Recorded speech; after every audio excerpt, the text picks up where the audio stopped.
ഇന്നത്തെ വീഡിയോയിൽ ഇഞ്ചിത്തൈര് എങ്ങനെയാണ് ഉണ്ടാക്കുന്നത് നമുക്ക് കാണാം. ഞാൻ Mahima Simon. Welcome to Mahima's cooking class.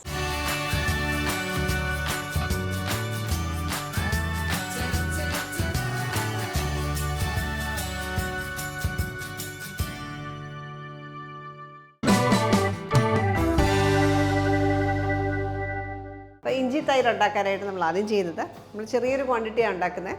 ഇഞ്ചി അതുപോലെ ഇളത്ത ഇഞ്ചി ആയിട്ടും ബെസ്റ്റ് ഫൈൻ ചോപ്പ് ചെയ്തെടുക്കാം. ഞാൻ ഈ രണ്ട് ചെറിയ കഷ്ണം എടുക്കുന്നത്.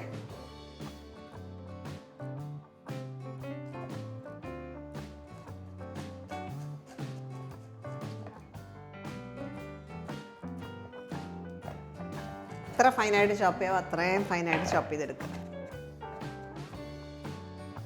വളരെ ഫൈനായിട്ട് കുനുകുനാന്ന് അരിഞ്ഞു. ഇനി ഇതൊരു ബൗളിലേക്ക് ഇടാം.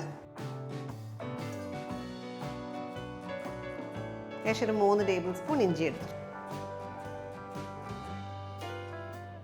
ഈ പച്ചമുളക്, എരിവുള്ള പച്ചമുളകാണ് ഒരെണ്ണം ചേർക്കുന്നുള്ളൂ, അല്ലെങ്കിൽ 2 എണ്ണമൊക്കെ ചേർക്കാം.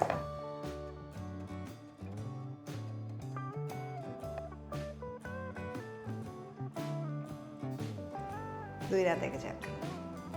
ഇനി കുറച്ച് കറിവേപ്പില, അതും ചെറുതായിട്ട് നുറുക്കിയിടാം.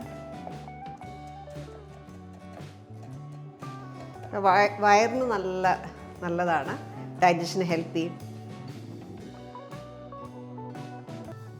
ചുവന്നുള്ളി ഓപ്ഷണലാണ്.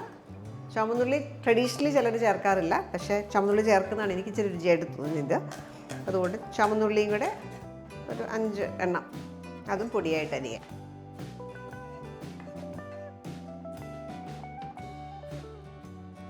അപ്പം ചോപ്പ് ചെയ്യാനുള്ള എല്ലാം കഴിഞ്ഞു. ഇനി നമുക്ക് ഇതിലേക്ക് കുറച്ച് ഉപ്പ്, കല്ലുപ്പാണ് ഇടുന്നത്. കുറച്ച് കല്ലുപ്പായതുകൊണ്ട് ഞാൻ അളവ് പറയുന്നില്ല.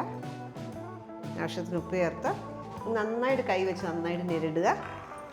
അത് കുക്കിംഗ് ഇല്ല, അപ്പം അതുകൊണ്ട് നന്നായിട്ട് കൈ വെച്ച് നന്നായിട്ട് ഞെരടി. ഇപ്പം കൈ ചെറുതായിട്ട് പുകയും, അതുകൊണ്ട് വേണമെങ്കിൽ ഗ്ലൗസ് ഉപയോഗിച്ചിട്ട് ചെയ്യാം. ഇത് നന്നായിട്ട് ഇതേപോലെ ഞെരടിയ ശേഷം ഒരു 5-10 മിനിറ്റ് ഒന്ന് മാറ്റി വെക്കാം. നമുക്ക് കുറച്ച് തൈര് ഉടച്ചെടുക്കാം.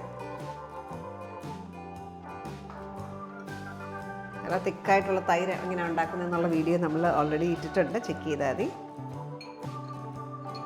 ഒരു 6 ടേബിൾ സ്പൂൺ തൈര് എടുത്തു. നന്നായിട്ടൊന്ന് മിക്സ് ചെയ്യുക. അതിലേക്ക് ഈ മിക്സർ ചേർക്കാം. ഇത് വേണമെങ്കിൽ ഇതിൻ്റെ ഇഞ്ചിയുടെ ആ സ്ട്രോങ് ഫ്ലേവർ ഇഷ്ടമല്ലെങ്കിൽ നിങ്ങൾക്ക് വേണമെങ്കിൽ പിഴിഞ്ഞെടുത്ത് കഴിഞ്ഞാൽ ആ സ്ട്രോങ് ഫ്ലേവർ കുറയും.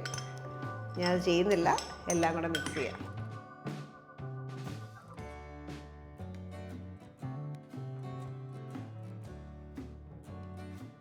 നമ്മൾ ഇന്ന് ഉണ്ടാക്കിയിരിക്കുന്ന ഇഞ്ചിത്തൈര് ഒരു 4-5 പേർക്ക് സെർവ് ചെയ്യുന്നൊരു ക്വാണ്ടിറ്റിയാണ്. അപ്പോൾ ഇതെപ്പോഴും ഉണ്ടാക്കി കഴിയുമ്പോൾ ഒരു അരമണിക്കൂർ വെച്ച ശേഷം മാത്രമേ സെർവ് ചെയ്യാവൂ. അങ്ങനെ ചെയ്യുമ്പോഴാണ് കൂടുതൽ രുചി വരിക. തൈരിലേക്ക് ഇഞ്ചിയുടെയും പച്ചമുളകിൻ്റെയൊക്കെ ഫ്ലേവർ നന്നായിട്ട് ഇറങ്ങി കൂടുതൽ ടേസ്റ്റ് ചെയ്യും. അപ്പോൾ ഇത് ഡൈജഷൻ നന്നായിട്ട് ഹെൽപ്പ് ചെയ്യും. സദ്യയിലൊക്കെ സൈഡ് ഡിഷായിട്ട് സെർവ് ചെയ്യാൻ നല്ലൊരു ഓപ്ഷനാണ്. ട്രൈ ചെയ്ത് നോക്കുക. അടുത്ത വീഡിയോയിൽ നമുക്ക് വീണ്ടും കാണാം. Thank you for watching Mahima's cooking class.